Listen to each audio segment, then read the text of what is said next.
Marilah berdoa dalam nama Bapa dan Putra dan Roh Kudus. Amin. Ya Allah Tritunggal Maha Kudus, Bapa, Putra, dan Roh Kudus, kami bersyukur dan memuliakan Dikau atas cinta-Mu yang tak berkesudahan. Terima kasih atas penyertaan-Mu sepanjang hari-hari yang sudah kami lalui dengan penuh sukacita. Pada kesempatan ini, kami dapat berkumpul di tempat ini guna untuk membacakan firman-Mu. Ya Allah Tritunggal Maha Kudus, utuslah Roh Kudus-Mu ke dalam hati kami, agar telinga kami mendengar dan melihat warta keselamatan di jalan kehidupan yang kami lalui. Nama-Mu kami puji kini dan sepanjang masa. Amin. Marilah kita mendengarkan firman Tuhan. Tuhan beserta kita sekarang dan selama-lamanya. Inilah Injil Yesus Kristus menurut Lukas. Dimuliakanlah Injil Lukas bab 2 ayat 22 sampai 40. Dan ketika genap waktu pentahiran menurut hukum Taurat Musa, mereka membawa Dia ke Yerusalem untuk menyerahkannya kepada Tuhan, seperti ada tertulis dalam hukum Tuhan. Semua anak laki-laki sulung harus dikuduskan bagi Allah, dan untuk mempersembahkan korban menurut apa yang difirmankan dalam hukum Tuhan, yaitu seperti burung tekukur atau 2 ekor anak burung merpati. Adalah di Yerusalem seorang bernama Simeon. Ia seorang yang benar dan saleh, yang menantikan penghiburan bagi Israel.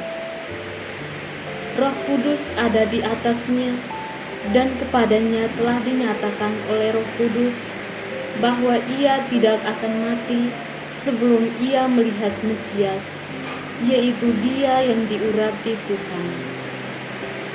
Ia datang ke bait Allah oleh Roh Kudus.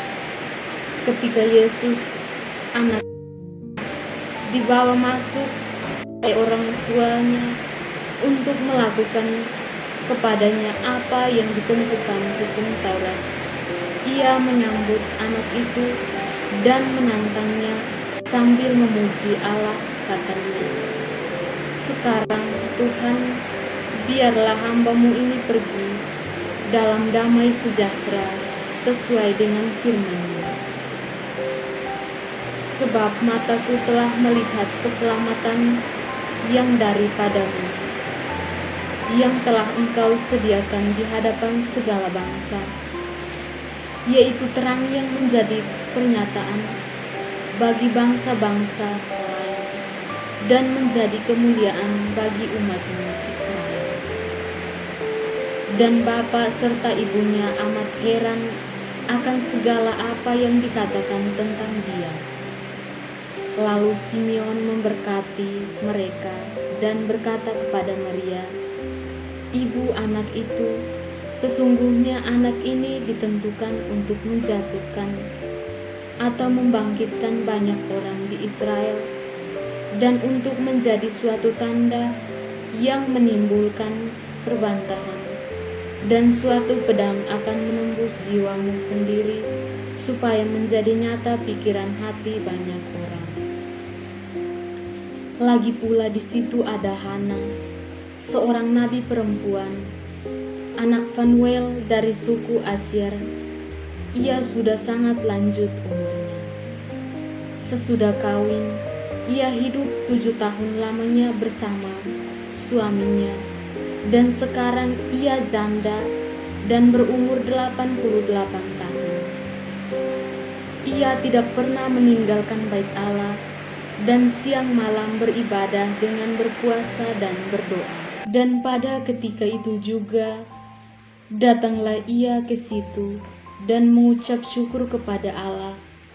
dan berbicara tentang anak itu kepada semua orang yang menantikan kelepasan untuk Yerusalem. Dan setelah selesai semua yang harus dilakukan menurut hukum Tuhan, kembalilah mereka ke kota kediamannya, yaitu kota Nazaret di Galilea. Anak itu bertambah besar dan menjadi kuat, penuh hikmat dan kasih karunia Allah ada padanya. Demikianlah sabda Tuhan. Terpujilah Kristus.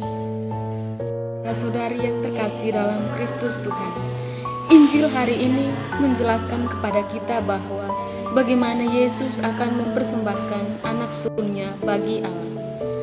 Sebagaimana keluarga Yahudi lainnya, keluarga Yusuf pun melakukan peraturan tersebut dalam diri Yesus.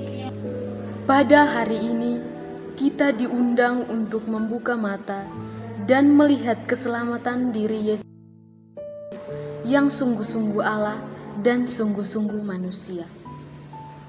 Kita belajar dari keluarga kudus yang mempersembahkan bayi Yesus kepada Tuhan Allah di Bait Suci Yerusalem. Doakan keluarga-keluarga supaya mempersembahkan anak-anak kepada Tuhan. Belajar menderita seperti Maria. Ia memiliki duka tertentu karena mengasihi Yesus putranya. Kita belajar dari Maria dan Yusuf yang mempersembahkan Yesus putranya kepada Tuhan. Kita belajar dari Simeon dan Hana yang membaktikan dirinya siang dan malam di dalam bait suci. Ini contoh orang yang memiliki komitmen dalam pelayanan. Apakah kita sungguh-sungguh mempersembahkan diri untuk melayani Tuhan dan sesama? Kita harus membuka mata rohani dan jasmani untuk melihat keselamatan yang datang dari Allah kita. Saudara-saudari yang terkasih dalam Kristus Tuhan, hari ini kita diundang untuk senantiasa mempersembahkan diri kita, keluarga kita, dan karya-karya kita. Kita mempersembahkan kepada Putra Allah, berarti mengakui bahwa Tuhan itu memiliki kehidupan dan pemberi kesuburan. Pesta Yesus dipersembahkan di Kenisa harus menyadarkan kita akan anugerah kehidupan yang lebih besar lagi, yakni panggilan kita menjadi Kristen. Kita telah menjadi Kristen karena Yesus. Dialah anugerah yang paling besar yang diberikan Allah kepada kita.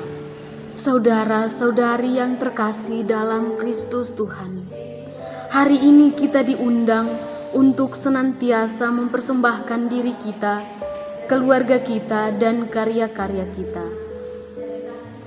Kita mempersembahkan kepada Putra Allah, berarti mengakui bahwa Tuhan itu memiliki kehidupan dan pemberi kesuburan. Pesta Yesus dipersembahkan di Kenisa harus menyadarkan kita akan anugerah kehidupan yang lebih besar lagi, yakni panggilan kita menjadi Kristen. Kita telah menjadi Kristen karena Yesus. Dia anugerah yang paling besar, yang paling diberikan Allah kepada kita. Semoga. Amin.